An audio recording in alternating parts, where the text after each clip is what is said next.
नमस्कार दोस्तों, स्वागत है आपका आपके अपने YouTube चैनल में। तो आज हम इस वीडियो में आपके लिए महत्वपूर्ण शिक्षा मनोविज्ञान यानी जो साइकोलॉजी है, साइकोलॉजी की महत्वपूर्ण जो क्लास है वो लेकर आए हैं। जो आपकी एग्ज़ाम्स है, जैसे लाइब्रेरियन का एग्ज़ाम हो गया, रीट का हो गया, सेकंड ग्रेड का हो गया। इसके अलावा भी ये जिस एग्ज़ाम में साइकोलॉजी के क्वेश्चंस आते हैं, उन सभी एग्ज़ाम्स के लिए जो मनोविज्ञान के इम्पोर्टेंट क्वेश्चन हैं, मोस्ट इम्पोर्टेंट क्वेश्चन ये आपके रहेंगे। जो आपकी आने वाली सभी एग्ज़ाम्स है, प्रतियोगी परीक्षाएं हैं, उनमें आपको देखने को मिलेगी। इसलिए आप इस वीडियो को ध्यान से देखें और इस वीडियो को ज़्यादा से ज़्यादा शेयर ज़रूर करें, ताकि अगला वीडियो हम आपके लिए और ज़ोरदार तरीके से लेकर आएँ। ये आपके मनोविज्ञान और शिक्षा मनोविज्ञान दोनों के क्वेश्चंस इसमें आपके ऐड किए गए हैं और दोनों के ही बेहतरीन क्वेश्चंस हैं जो परीक्षाओं में आपसे पूछे जाते हैं। वन लाइनर क्वेश्चन आपके रहेंगे। तो शुरुआत करने से पहले आप इस वीडियो को ज़्यादा से ज़्यादा शेयर कर दीजिए और कमेंट बॉक्स में ज़रूर बताएं कि आपको ये क्वेश्चन कैसे लगे। इसी प्रकार जल्द ही हम आपके लिए जो लाइब्रेरियन सब्जेक्ट की पुस्तकालय अध्यक्ष ग्रेड 3 और 2 के लिए जो इम्पोर्टेंट क्लास है वो भी लेकर आ रहे हैं जल्दी। तो चैनल को सब्सक्राइब और इस वीडियो को शेयर ज़रूर कर दें। आइए शुरुआत करते हैं हम मनोविज्ञान की।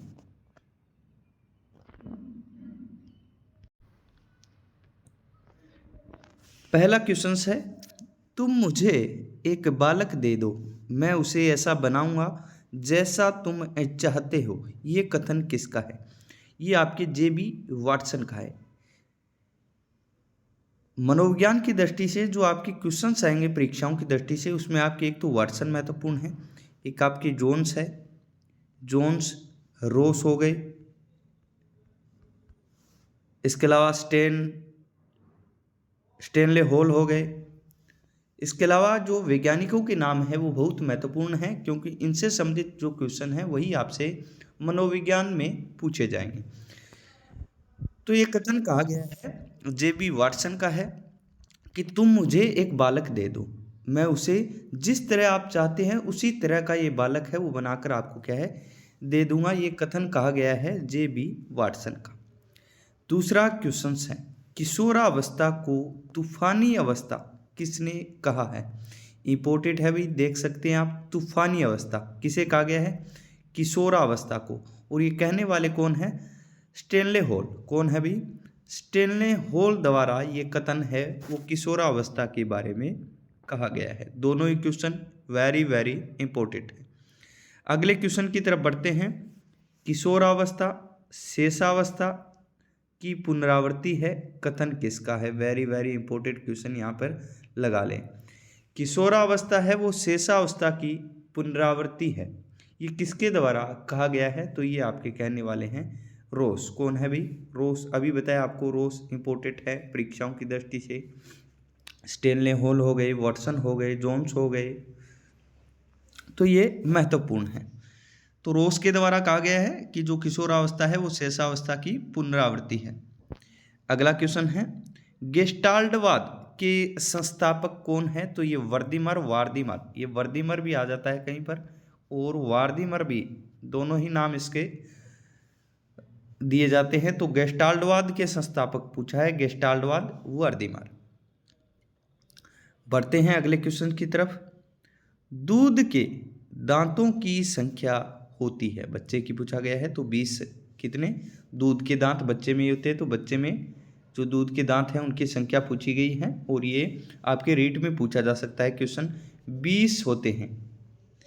अगला क्वेश्चन है, उत्तर प्रदेश बेसिक शिक्षा परियोजना कब से प्रभावी है? रीट के लिए, रीट वालों और सेकंड ग्रेड वालों के लिए इंपॉर्टेंट क्वेश्चन है भी ये।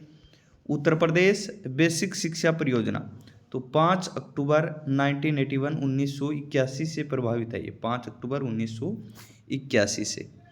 अगला क्वेश्चन है, मनुष्य का जो कुछ भी बनना होता है वह 4-5 वर्षों में बन जाता है, किसने कहा है? तो ये कहने वाले हैं आपके कौन है भी, सिगमंड फ्राइड। कौन है, Sigmund Freud. Fried very very important है लाइब्रेरियन के एग्जाम के लिए, रीट के लिए और सेकंड ग्रेड तीनों ही एग्जाम्स के लिए इंपॉर्टेंट है आपका सिगमंड फ्राइड। सिगमंड फ्राइड का ये कथन है कि मनुष्य का जो कुछ भी यानी भविष्य में जो कुछ भी बड़ा होकर बनना होता है वो शुरुआती 4-5 वर्षों में ये बन जाता है, और ये कथन कहा गया आपके सिगमंड फ्राइड द्वारा। अगला क्वेश्चन है, जीवन के प्रथम 2 वर्षों में बालक अपने भावी जीवन का शिलान्यास करता है। पहले क्या कहा गया था, फ्राइड ने कहा था कि मनुष्य को जो कुछ बनना होता है वो अपने शुरुआती 4-5 वर्षों में बन जाता है। ये कौन थे, ये कहने वाले थे आपके फ्राइड, सिगमंड फ्राइड। और अब कहा गया है जीवन के प्रथम 2 वर्षों में बालक अपने क्या है, भावी जीवन का शिलान्यास करता है। तो ये स्टेक द्वारा, किसके द्वारा, स्टेंग या स्टेक, इसके द्वारा ये कथन कहा गया है। नेक्स्ट है, किस अवस्था को मानव जीवन का स्वर्णिम समय कहा गया है। सबसे अच्छा समय, स्वर्णिम समय मानव की किस अवस्था को कहा गया है, तो ये बाल्यावस्था को। किसे कहा गया है भी, बाल्यावस्था, क्योंकि बाल्यावस्था में कोई चिंता नहीं होती, वो अपने खिलौनों में ज़्यादातर समय क्या है भी व्यतीत करता है, खेलता रहता है। तो ये क्या है भी, बाल्यावस्था क्या है इंपॉर्टेंट है, मानव जीवन जो मानव जीवन है उसका क्या है, स्वर्णिम समय कहा गया है। अगला है, बाल्यावस्था जीवन का अनोखा काल है। किसका, बाल्यावस्था जीवन का अनोखा काल है। ये कहने वाले व्यक्ति कौन थे, तो कोल एंड बुश। किसके द्वारा कहा गया है, बाल्य अवस्था, किसे कहा गया है, बाल्य अवस्था को कहा गया है जीवन का अनोखा काल। कहने वाले कौन है, कोल एंड बुश। अगला क्वेश्चन है, बालक के हाथ पैर और नेत्र उसके प्रारंभिक शिक्षक होते हैं। ये कहने वाले कौन है, कथन किसका है, तो पहले ही बताया आपका रूसो इंपोर्टेंट है। रूसो का ये कथन है कि जो बालक के हाथ पैर और नेत्र यानी जो आंखें हैं वो उसके क्या है, प्रारंभिक शिक्षक होते हैं। ये कहने वाले आपके रूसो हैं। 20वीं सदी को बालक की सदी किसने कहा गया है। 20वीं जो सदी है उसको बालक की सदी कहने वाले जो मनोवैज्ञानिक है वो कौन थे, तो क्रो एवं क्रो। 20वीं सदी बालक की सदी, शताब्दी है, सॉरी क्या है, बालक की शताब्दी। 20वीं जो सदी है उसको बालक की शताब्दी कहा गया है, और ये कहा गया है आपके क्रो एंड क्रो द्वारा। पढ़ते हैं अगले क्वेश्चन की, सीखने का अनोखा काल। सीखने का अनोखा काल शेषावस्था को किसे कहा गया है, सीखने का अनोखा काल किस अवस्था को कहा गया है, तो शेषा अवस्था को क्या है भी, सीखने का अनोखा काल। 2 अलग अलग टाइप से आपके क्वेश्चन आ गए हैं। ये तो है सीखने का अनोखा काल शेषावस्था को कहा गया था, और ऊपर आया था आपका बाल्यावस्था को, किसको कहा था, बाल्यावस्था को जीवन का अनोखा काल कहा था, और ये कोल एंड बुश ने वो आपके सीखने को कहा है। किसे कहा है, सीखने को, शेषावस्था को कहा गया है। तो एक प्रकार दिखने वाले अलग अलग क्वेश्चन आपको देखने को मिलेंगे। जीवन का अनोखा काल बाल्य अवस्था को कहने वाले वैज्ञानिक का नाम आपको बता दिया है। सीखने का अनोखा काल शेषावस्था, जीवन का अनोखा काल बाल्यावस्था। इंपोर्टेंट क्वेश्चन एक ही प्रकार के आपको दिख रहे हैं, एक में सीखने का अनोखा काल है और दूसरा क्या है भी, जीवन का। अगला क्वेश्चन है, गिरोह है गैंग वाली अवस्था है, तो ये भी बाल्यावस्था है। बाल्यावस्था में क्या है भी, बच्चे क्या है जो अपने गिरोह है, अपनी पसंद के जो बच्चे हैं समूह बनाएंगे, उसमें क्या बनाएंगे, समूह बनाएंगे, गैंग बनाएंगे। तो ये कौन सा अवस्था है, ये बाल्यावस्था है।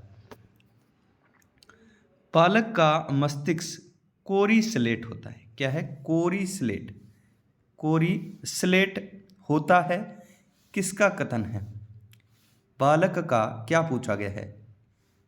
2 क्वेश्चंस है एक ही प्रकार के, आपको एक साथ दिखा देता हूं दोनों ही क्वेश्चन। एक है बालक का मस्तिष्क कोरी स्लेट है, और दूसरा है बालक का मस्तिष्क कोरा कागज है। यहाँ पर क्या है, कोरी स्लेट, और यहाँ पर क्या है, कोरा कागज। तो कोरी स्लेट बालक के मस्तिष्क को कहा गया है प्लेटो द्वारा, किसके द्वारा, प्लेटो द्वारा और बालक के मस्तिष्क को कोरा कागज कहने वाले जो मनोवैज्ञानिक है वो है जॉन लोक। वेरी वेरी इंपॉर्टेंट, दोनों ही सेम दिखने वाले क्वेश्चंस हैं, क्योंकि बालक का मस्तिष्क है और एक में कोरी स्लेट कहा गया है जो प्लेटो द्वारा कहा गया है और दूसरे में क्या है, कोरा कागज, वो कहने वाले हैं जॉन लोक। अगला क्वेश्चन है, बालक का मन कोरा कागज होता है। ये बालक का मस्तिष्क कोरा कागज है, ये जॉन लोक। और बालक का मन अब कौन सा है, पहले मस्तिष्क था और अब कहने वाले कौन है भी, बालक के मन को कोरा कागज कहने वाले मनोवैज्ञानिक कौन है, तो ये रूसो है।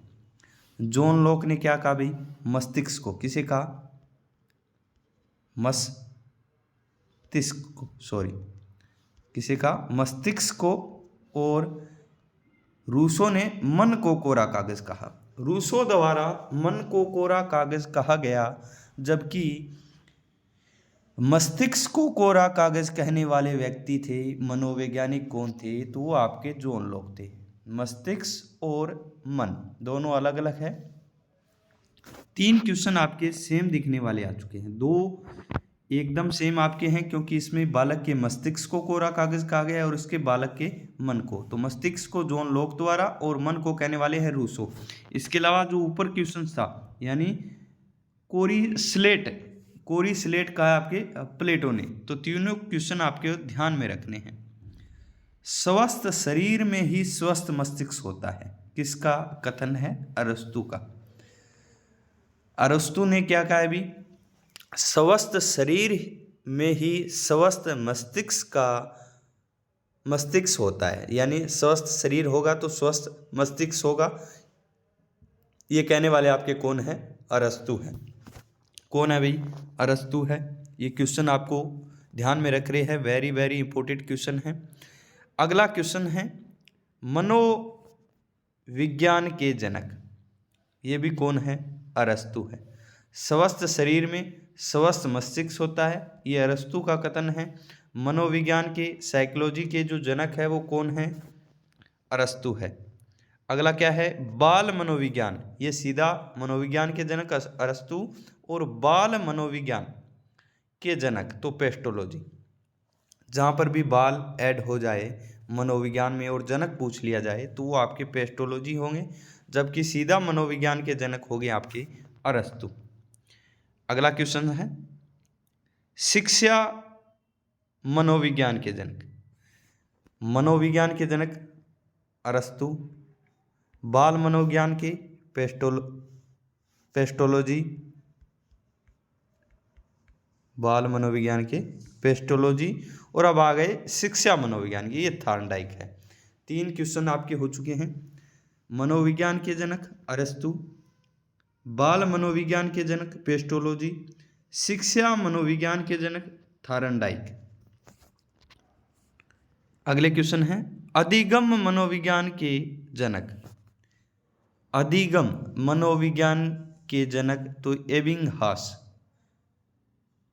4 प्रकार के सेम दिखने वाले आपके क्वेश्चन सारे हैं, 4 नहीं 5-6 क्वेश्चन एक ही प्रकार के आपको दिखेंगे, क्योंकि मनोविज्ञान के जनक ये जो शब्द है वो सेम रहेगा। जबकि सबसे पहले में क्या पूछा गया, मनोविज्ञान के जनक, वो थे आपके अरस्तु। उसके बाद क्या, बाल मनोविज्ञान, उसके बाद शिक्षा मनोविज्ञान, ये थॉर्नडाइक, और अधिगम मनोविज्ञान, ये हो गए आपके एबिंगहास। अगला क्वेश्चन सेम है, आधुनिक मनोविज्ञान के जनक विलियम जेम्स। कौन है भी, विलियम जेम्स है, वही है जिन्होंने क्या है, जो प्रयोगशाला स्थापित की थी। प्रयोगशाला इनके द्वारा ही स्थापित की गई थी मनोविज्ञान की, और ये ही आधुनिक मनोविज्ञान के क्या है, जनक है। क्या है, जनक है। कौन है, विलियम जेम्स। अगला क्वेश्चन है, प्रयोगात्मक मनोविज्ञान के जनक, यहाँ पर आप जनक ऐड कर लेना भी, इसमें भी जनक है। आधुनिक मनोविज्ञान के जनक विलियम जेम्स, प्रयोगात्मक मनोविज्ञान के जनक विलियम वुंड। सॉरी भाई, जो प्रयोगशाला स्थापित की गई थी वो आपके विलियम वुंट द्वारा, विलियम जेम्स द्वारा नहीं, विलियम वुंट थे, जिन्होंने लिपजिंग नामक स्थान पर ये जो प्रयोगशाला है वो स्थापित की थी।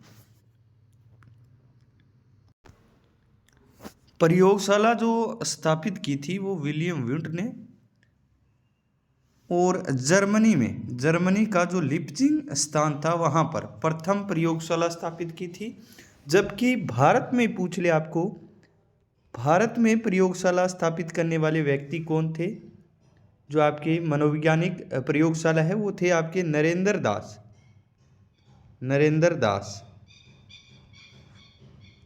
दास सेन गुप्ता, ये आपके भारत में मनोवैज्ञानिक प्रयोगशाला स्थापित करने वाले व्यक्ति थे। जबकि ओवरऑल देखा जाए तो जर्मनी के लिपजिंग नामक स्थान पर विलियम वुंट ने जो प्रयोगशाला स्थापित की थी, और 1879 में लिपजिंग स्थान का नाम है, प्रथम प्रयोगशाला थी। भारत की आपकी नरेंद्र दास थे, ये ओवरऑल वर्ल्ड में थे पहली बार। तो ये हमारे टॉप 25 क्वेश्चन थे मनोविज्ञान के। अगली क्लास हम फिर से लेकर आएंगे, और यदि इस क्लास को अच्छा रिस्पांस मिलता है तो हम आपके लिए और भी ज़्यादा जो क्वेश्चंस है, जो महत्वपूर्ण क्वेश्चंस है, जो आपको परीक्षा में देखने को मिलेंगे, चाहे वो लाइब्रेरी की हो, रीट की हो या फिर सेकंड ग्रेड की हो, तो इसी प्रकार के क्वेश्चन आपको देखने को मिलेंगे। आप इस वीडियो को ज़्यादा से ज़्यादा शेयर जरूर करें। धन्यवाद।